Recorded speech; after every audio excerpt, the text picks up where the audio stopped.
వ్యవస్థలు చేతగాని వ్యక్తుల యొక్క చేతుల్లో ఉంటే ఆ వ్యవస్థలు ఎంతలా నిర్వీర్యమవుతాయి అనేది ఆంధ్రప్రదేశ్ లో ఈ రోజు ప్రస్ఫుటంగా తేటతెల్లమవుతా ఉంది. చంద్రబాబు నాయుడు గారి ప్రభుత్వ హయాంలో నారా లోకేష్ యొక్క చేతగానితనంతో మూర్ఖత్వంతో వ్యవస్థలు ఎంతలా భ్రష్టుపోయాయి. సో ఇది కూడా ఒక ఘటన, రోజుకో సంఘటన కనిపిస్తా ఉంది. మొన్నటికి మొన్న సాయి కృష్ణ అంశం ఈ రోజుకి కూడా వైరల్ అవుతా ఉంది. సాయి కృష్ణ అంశం గురించి రాష్ట్ర వ్యాప్తంగా చర్చ. తర్వాత క్రాంతి కుమార్ అంశం బయటపడింది.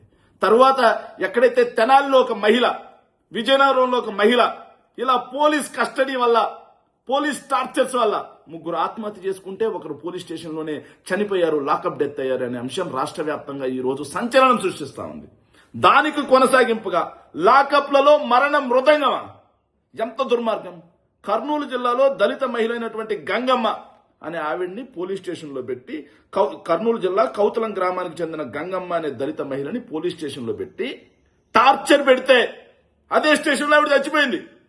చచ్చిపోయిన తర్వాత అవినీతి అనకొండ ఒక ఆయన ఉన్నాడు, పోలీస్ ఐపీఎస్ అధికారి, తెలుగుదేశం పార్టీ అడుగులకు మడుగులెత్తే అధికారి, చట్టాన్ని పక్కలో పెట్టేసి ఆ అధికారిని సంప్రదిస్తే ఆ అధికారి చెప్పిన సూచనల మేరకు ఆ గంగమ్మ అనే కూతురుని తీసుకొచ్చి బెదిరించి కన్ఫెషన్ స్టేట్మెంట్ ఏంట్రా అంటే, మీ తల్లి కాలు జారి కింద పడిపోయింది అని ఆ అమ్మాయి చేత సంతకం పెట్టించుకొని ఖననం చేసి పడేశారు.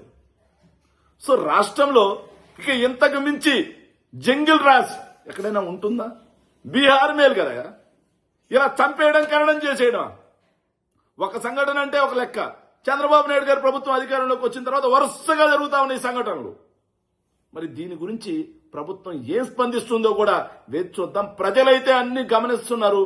ఈ యొక్క జంగిల్ రాజ్ పరిపాలన, బ్రిటిష్ రాజ్ పరిపాలన ఎలా నడుస్తుంది, నియంతృత్వ ధోరణిలో ప్రజాస్వామ్యానికి, చట్టానికి ఎలా తూట్లు పడుస్తున్నారనే అంశాన్ని అయితే ప్రజలు స్పష్టంగా గమనిస్తున్నారు.